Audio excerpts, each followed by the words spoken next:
के साथ गद्दारी करोगे? इनको घर बिठाइए, इनकी जगह वहीं पर है। बहुत हो गया इनका ये नाटक। सूती धोती पहन करके, हवाई चप्पल पहन के जो ममता दीदी कर रही है ना, ये सच नहीं है, ये सच नहीं है। ये जो है वो यूपी, उत्तर प्रदेश आज के दौर में हिंदुस्तान का वो राज है जहां पर माफिया गुंडे कांपते हैं वहां के मुख्यमंत्री के नाम से। अभी विकास दुबे का हमने एनकाउंटर देखा, उसका हाल देखा कि उसने हमारे 8 पुलिस वाले भाइयों को वीरगति दी तो उसको मार के रख दिया, उसके दोस्तों को मार दिया, उसके लोगों को पकड़ पकड़ करके अंदर बंद कर रहे हैं। आज तक हुआ है क्या ऐसा कुछ भी ममता दीदी के यहाँ? ममता दीदी के पास तो लोग गुंडे आकर के बैठते हैं, वो आकर के उनके साथ बातचीत करते हैं। ममता दीदी कभी ऐसे नहीं करती। हम जिस तरीके से आज ममता बनर्जी ने योगी आदित्यनाथ को लेकर कहा, उन्होंने कहा कि उत्तर प्रदेश में जंगल राज चलता है और जिसकी वजह से लोग अपनी बातों को कहने में असमर्थ हैं। क्या कहना चाहोगे इस पे? देखिए, ममता दीदी अनफॉर्चुनेटली उनका नाम जो है मेरे नाम के जैसा है, पर मेरे एक भी गुण भगवान की दया से ममता दीदी से नहीं मिलते हैं। बहुत अच्छी बात है, ईश्वर की कृपा है, और मिलेंगे भी कैसे, क्योंकि वो हिंदुस्तान के लिए सोचती नहीं है और मेरा दिल हिंदुस्तान के लिए धड़कता है। चले, ये तो हो गई नाम की बात। जहां तक ममता दीदी का सवाल है, ममता दीदी की मत्ती बुरी तरह से फिर गई है। इनको राजनीति के अलावा कुछ दिखता नहीं, और राजनीति भी गंदे स्तर की, डिस्ट्रक्टिव राजनीति, पॉजिटिव और कंस्ट्रक्टिव राजनीति नहीं। अब वेस्ट बंगाल में अगर आप इस हिंदुस्तान के अंदर कहीं पर भी अगर ऑटोक्रेटिक बिहेवियर है, कहीं पर अराजकता है, जहां अनार्किस्ट नेता है, वो वेस्ट बंगाल के अंदर है। ये किस तरीके से किसी भी हालत में किसी भी हिंदुस्तान के दूसरे राज्य को टारगेट कर सकती हैं? ममता बनर्जी वो हैं जिन्होंने आदरणीय प्रधानमंत्री हिंदुस्तान के मोदी जी के लिए यह बोल दिया था कि मैं इनको अपना प्रधानमंत्री नहीं मानती हूं। तो किसको मानती हो ममता दीदी? किसको मानती हो? वेस्ट बंगाल हिंदुस्तान का हिस्सा है ना, हमारा ही राज्य है ना, हिंदुस्तान का है। तो हिंदुस्तान का प्रधानमंत्री तुम्हारे प्रधानमंत्री कैसे नहीं हुए?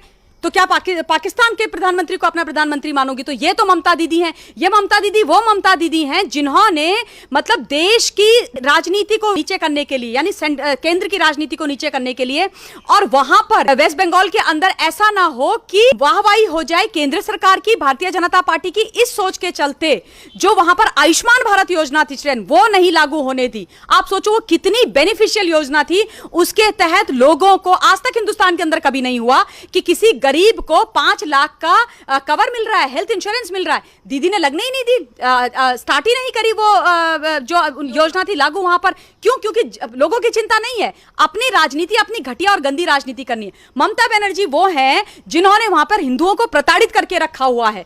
कैसे आप हिंदुओं को प्रताड़ित कर सकती हैं? आप कैसे दुर्गा पूजा को वन साइडेड वहां पे रोकती हैं? आप होती कौन है दुर्गा पूजा को रोकने वाली? और ममता बनर्जी दीदी जो वो हैं, जब अभी लोकसभा के चुनाव हुए थे, इतने अटैक इन्होंने बीजेपी के कार्यकर्ताओं पर कराए, इतना मरवाया इन्होंने बीजेपी के लोगों पर वहां पर। क्यों? क्योंकि वहां पर जाकर के कोई दूसरी पार्टी स्वच्छंद तरीके से बात नहीं कर सकती है, चुनाव नहीं लड़ सकती है। ममता दीदी ने खरीद लिया है क्या वेस्ट बंगाल? ममता दीदी की बपौती है क्या वेस्ट बंगाल कि कोई और वहां पर जाकर के अपनी बात नहीं रख सकता है? इन्होंने वहां पर जो लीडर्स जाते थे इलेक्शन के टाइम पे, योगी आदित्यनाथ जी गए, उनका चॉपर हेलीकॉप्टर नहीं उतरने दिया। आदरणीय अमित शाह जी गए, उनको नहीं जाने दिया। कहती है मैं किसी की रैली नहीं कराऊंगी। जब लोग रैली कराते थे तो उनके जो कॉन्वॉय होते थे उनको अटैक करवाती थी, उनको मरवाती थी। ये ममता दीदी है, ये सच्चाई ममता दीदी की है। ममता दीदी ये भूल गई कि वो सिर्फ टीएमसी की नेता नहीं है। उनको ये याद रखना चाहिए आज कि टीएमसी की नेता नहीं है खाली, वो वेस्ट बंगाल की मुख्यमंत्री हैं। लेकिन मुख्यमंत्री वो अपने आप को कभी बना ही नहीं पाई। अगर बना पाई होती तो हिंदू मुस्लिम जो भी हैं उन सब के लिए काम करती, सिख ईसाई कोई भी हो। लेकिन रोहिंग्याओं से इनको बड़ा प्यार है। अपनी राजनीति क्यों? क्योंकि उनको बिठा के रखा हुआ है वहां पर, उनके इलीगल वोटर आईडी कार्ड्स बनाए हुए हैं, उनके दम पर ये जीतती हैं, इसलिए उनके लिए कुछ भी करती हैं। मतलब आप सोचिए, वहां वेस्ट बंगाल जो इतना इतना महान, इतना बढ़िया हमारा राज्य है, जिसकी एक संस्कृति है, अपनी हर तरीके की संस्कृति है, कल्चरली इतना बढ़िया, इतना रिच स्टेट है, उसमें ममता दीदी ने दुर्गा पूजा को रुकवा दिया। पूरे विश्व के अंदर, पूरे हिंदुस्तान के अंदर दुर्गा पूजा होती है, लेकिन जहां का ये फेस्टिवल है वहां पर ममता दीदी ने रुकवा दिया। दुख की बात एक और मैं आपको बताती हूं। ये बात करती है ना कि यूपी के अंदर अराजकता हो गई। कैसी अराजकता हो गई यूपी के अंदर? जरा पूछिए इनसे।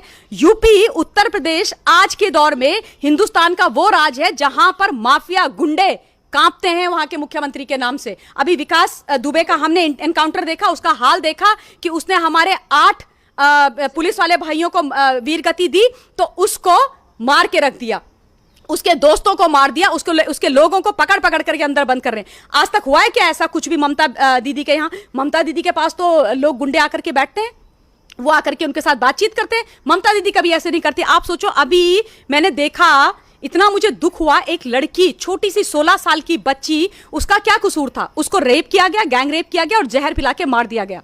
क्या कसूर था उसका, आपको पता है? उसका कसूर सिर्फ इतना था कि वो जो है बीजेपी के एक बूथ लेवल कार्यकर्ता अध्यक्ष की बहन थी।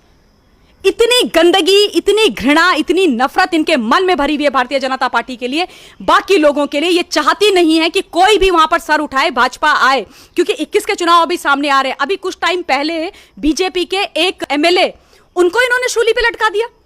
वो अपने घर के बाहर फांसी पे लटके हुए मिले, मार दिया। किसने मारा? कौन मारेगा? टीएमसी वाले ने इलेक्शन को लेकर बात की, तो इलेक्शन को लेकर भी ममता बनर्जी ये कह रही हैं कि आने वाले इलेक्शन में जो 2021 में होने वाले हैं उसमें भी भाजपा सरकार नहीं जीत पाएगी, हमारे यहाँ पे मैं ही जीतूंगी। इनको दिन में ना सपने देखने की आदत हो गई है। वो कहावत एक होता ना, मुंगेरी लाल के हसीन सपने, तो ममता दीदी बन गई है मुंगेरी लाल और हसीन सपने ये देख रही है। इनको ये समझ में नहीं आ रहा है कि वहां की जो जनता है, वेस्ट बंगाल की जनता इतनी परेशान इनसे हो गई है, उठा करके इनको अपने घर में बिठाएगी, फेंकेगी ममता दीदी को। मेरे को ऐसे शब्द इस्तेमाल करना उनके लिए अच्छा नहीं लगता एक औरत होने के नाते, लेकिन जिस तरीके का धब्बा कलंक वो बन गई है नारी जाति के ऊपर, जिस तरीके के अत्याचार वो लोगों पर कर रही है, बोलने नहीं देती है वो। कोई मीडिया वाला जाकर के उनके सामने बोल दे अगर उनके खिलाफ या उनकी नीतियों के खिलाफ आप प्रश्न पूछ लो, आपके पीछे पड़ जाएंगे, आपको पता नहीं चलेगा आपके साथ क्या हुआ। 100 लोगों के सामने आपको डांट करके खड़ा कर देंगे। ये डेमोक्रेसी है, ये विचारों की अभिव्यक्ति की स्वतंत्रता है, ये आप संविधान को फॉलो कर रहे हो। इन्होंने तो ये सोच लिया कि जो वेस्ट बंगाल है वो एक देश है और उस देश की कर्ता धर्ता सब कुछ यही है, ईश्वर भी यही है, वहां का संविधान भी ये है, वहां की भगवान भी ये है, वहां की जज भी ये है, वहां की पुलिस भी ये है, वहां की मुख्यमंत्री भी ये है, वहां की प्रधानमंत्री भी ये है। ये जो चाहेंगी वही होगा वेस्ट बंगाल में।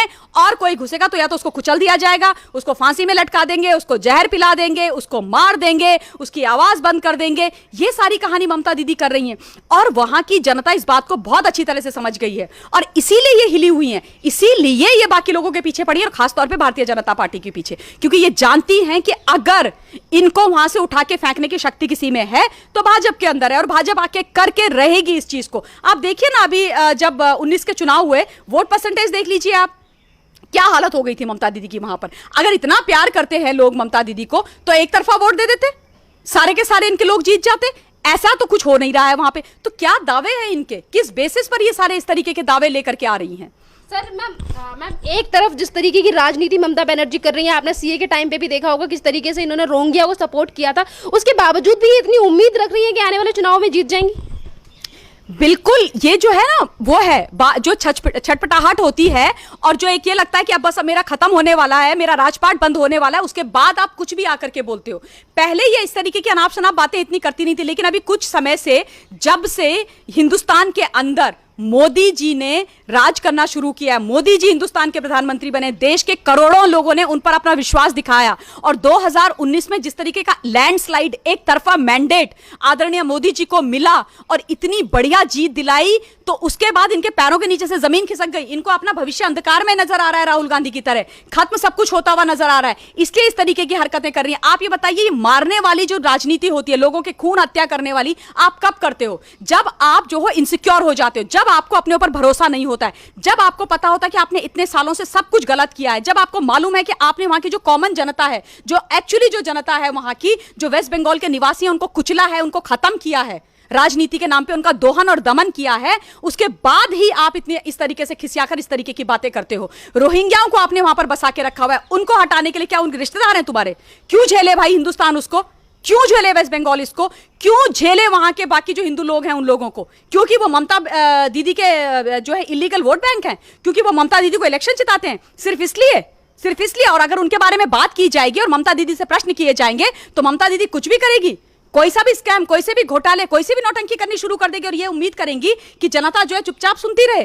किस हक से आप मुझे बताओ, 16 साल की एक लड़की को तुमने पहले गैंग रेप करवाया, उसके बाद जहर देके मरवा दिया? क्या कसूर था भाई उस लड़की का?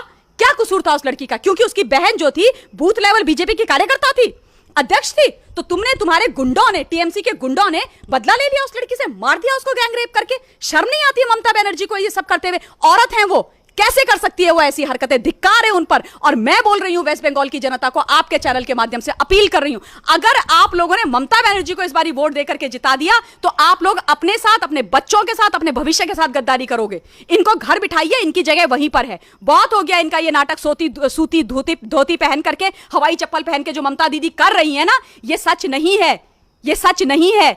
ये जो है वो दिखाती नहीं है। ये वाली कहावत है इनके लिए कि हाथी के दांत खाने के और दिखाने के और होते हैं। इसलिए आपको निर्णय अपना खुद लेना पड़ेगा। अपना भविष्य तय करो वेस्ट बंगाल वालों, इनको अपने घर भेजो। मैम, जिस तरीके की बातें आपने कही तो इससे तो ऐसा ही लग रहा है कि सारी कुरीतियां पश्चिम बंगाल में होती हैं, उसके बावजूद भी जहां पर योगी सरकार एक के बाद एक दंगाई दबंग हो या फिर भूमाफिया जैसे लोग हों, उनके ऊपर एक के बाद एक शिकंजा कसती जा रही है, पर उसके बावजूद भी वो ये कहती हैं कि उत्तर प्रदेश में जंगल राज है योगी का। जंगल, वही जो सारी बातें मैंने बोली हैं, तो ममता दीदी जरा बैठे, 4-6 घंटे बैठे और अपने बारे में सोचे, इनकी अक्ल ठिकाने आ जाएंगी। जंगल राज वहां पर हो रखा है और वहां के जंगल राज की जो महारानी है ना, क्वीन है, स्रोत है, करता धरता है, वो ममता बनर्जी है। सबसे ज्यादा लिंचिंग के केसेस वहां से आते हैं, सबसे ज्यादा मारकाट के केसेस वहां से आते हैं। एक वहां पर चोर उचक्का बदमाश माफिया पकड़ा नहीं जाता है। पकड़ा कैसे जाएगा? कैसे पकड़ा जाएगा? जब तुम्हारे टीएमसी के लोग गुंडे हैं और तुम उनके सरगना हो, तो तुम अपने लोगों को पकड़ाओगे? कभी नहीं पकड़ाओगे। जहां तक आदरणीय योगी आदित्यनाथ जी का सवाल है, शेर है वो, हिंदुस्तान के सबसे बड़े राज्य में बैठा हुआ, सबसे नटोरियस राज्य में बैठा हुआ शेर मुख्यमंत्री है वो। उन्होंने दिखा दिया, ईंट से ईंट बजा दिए इन चोर उचक्के माफियाओं की, और इनको जो है खत्म करके और या तो जेल के अंदर ठूस के रख दिया है। आज कोई हरकत करने की किसी की हिम्मत नहीं होती है। और बाय द वे, ऐसा नहीं कि उनके खिलाफ ये षड्यंत्र नहीं कर रहे हैं, बहुत भयंकर तरीके से षड्यंत्र कर रहे हैं। ये चाहते हैं कि उनको किसी तरीके से बैड लाइट में दिखाया जाए, बैड कंस्पिरेसी उनके खिलाफ की जाए। ये सारी चीजें अभी जो ये एंटी सीएए वाले जो दंगे हुए थे, ये सब यही चाह रहे थे, चाहे कम्युनिस्ट हो, चाहे कांग्रेस पार्टी हो, चाहे आम आदमी पार्टी हो, चाहे टीएमसी वाले हो। इन लोगों की पूरी इच्छा थी, पुरजोर कोशिश थी कि ये जो सारे के सारे दंगे हैं वो जाकर के हो जाए यूपी के अंदर, पर कर नहीं पाए। वो दिल्ली में हो गए। दिल्ली में क्यों हो गए? क्योंकि आम आदमी पार्टी का हाथ था, ताहिर हुसैन का हाथ था। तो कैसे तुम कह देते हो भैया, किस मुंह से तुम बाहर आकर के ये कह देते हो कि योगी आदित्यनाथ ने जंगल राज फैला के रखा? जंगल राज वहां पे सपा और बसपा ने इतने सालों से किया था, जिसकी सफाई हो रही है अब। और क्योंकि सफाई हो रही है इसलिए तुम्हें अच्छा नहीं लग रहा है, क्योंकि अगर योगी करेगा तो तुम्हें भी परफॉर्म करना पड़ेगा, और तुम परफॉर्म नहीं करोगे तो तुमको उठा के जनता फेंक देगी, जो इन एनी केस फेंकने वाली है। इसलिए खिसियानी बिल्ली खंबा नोचे है, इसलिए इस तरीके की बातें की जा रही हैं। ताकि अब हम क्या करें नेक्स्ट? तो नेक्स्ट क्या है? अपनी राजनीति बचानी है, काम तो करना नहीं है, एक्टिव काम नहीं करना है, पॉजिटिव काम नहीं करना है, छापा मार जो लड़ाई की नीति होती है वो करो, दूसरों की चीजें निकालो और डाइवर्ट करो अटेंशन, डाइग्रेस कर जाओ टॉपिक से और दूसरे के ऊपर चीजें डालना शुरू कर दो।